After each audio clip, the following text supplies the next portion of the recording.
Boa tarde. Como eu disse na segunda-feira passada, o tema é retomar uma ideia, uma proposta que eu fiz há um certo tempo atrás, há 15 dias atrás ou 20 dias atrás, com o título, num artigo que tinha o título Por um Levante Ético.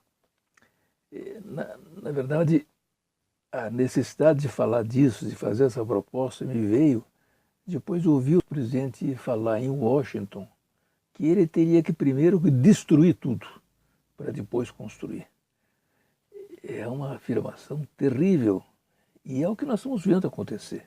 Na verdade, nós estamos vendo que o processo de destruição de tudo que foi feito depois que terminou a ditadura, num processo que a democracia permite que se faça, de discussão, de diálogo e às vezes de enfrentamentos para que se chegue a novas políticas, novas determinações, isso tudo está sendo totalmente ignorado e está sendo substituído por uma destruição em termos absolutos.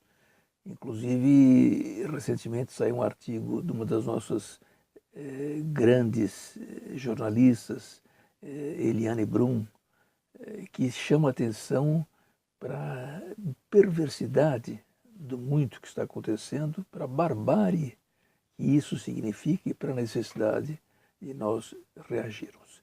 Então, esta reação que eu estou propondo, que é uma reação pessoal, individual, o nome que se dá a isso, que vem se dando no mundo a esse tipo de atitude, é o nome de objeção de consciência.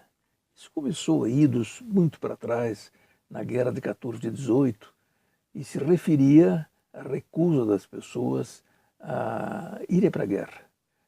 Teve reações diferentes nos países, Estados Unidos, França, Inglaterra. Na Inglaterra se aceitou e se deu uma alternativa para as pessoas que não queriam ir para a guerra. Na França foi muito mais violenta a reação. Inclusive foram fuzilados muitos nos campos ali, nos campos de batalha. Tem vários filmes que relatam essas coisas.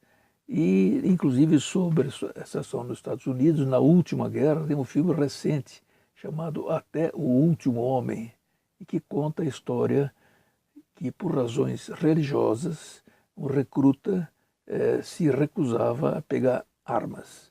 Como ele era médico, depois de muita enfrentamento, muita repressão e tudo, aceitaram que ele então fosse para o campo de batalha, mas sem uma arma na mão, mas como médico para cuidar.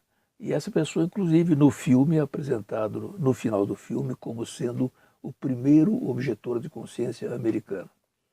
De fato, posteriormente, inclusive na Guerra do Vietnã, houve muitos objetores de consciência, inclusive o mais famoso, o Cassius Clay, que era campeão mundial de boxe, peso pesado, e que inclusive perdeu o título por causa disso e teve 7 anos, esteve preso, teve afastado dos ringues. 7 anos depois é que os tribunais americanos lhe deram a possibilidade de voltar e deram razão ao direito que ele tinha de objetar por consciência de participar da Guerra do Vietnã.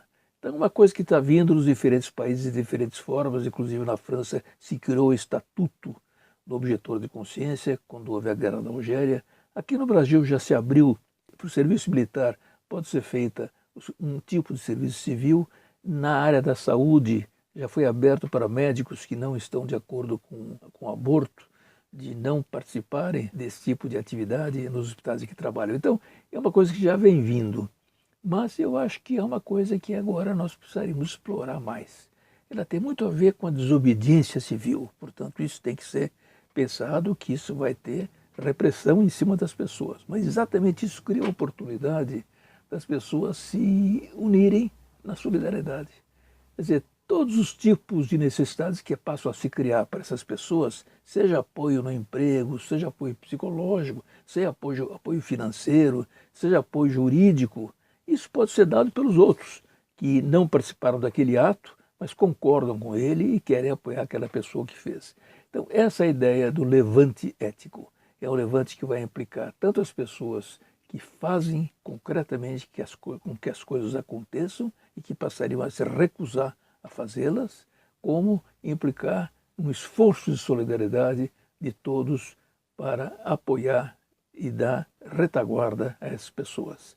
Obviamente, isso precisa organização, isso precisa discussão, e eu espero que isso aqui possa vir a acontecer para a gente um dia dar esse passo a mais no Brasil, na aceitação do princípio da objeção de consciência por o que nos é determinado ferir valores que para nós são profundos e valores que nós não podemos deixar que sejam desrespeitados. Até a próxima segunda, eu voltarei com a questão nuclear.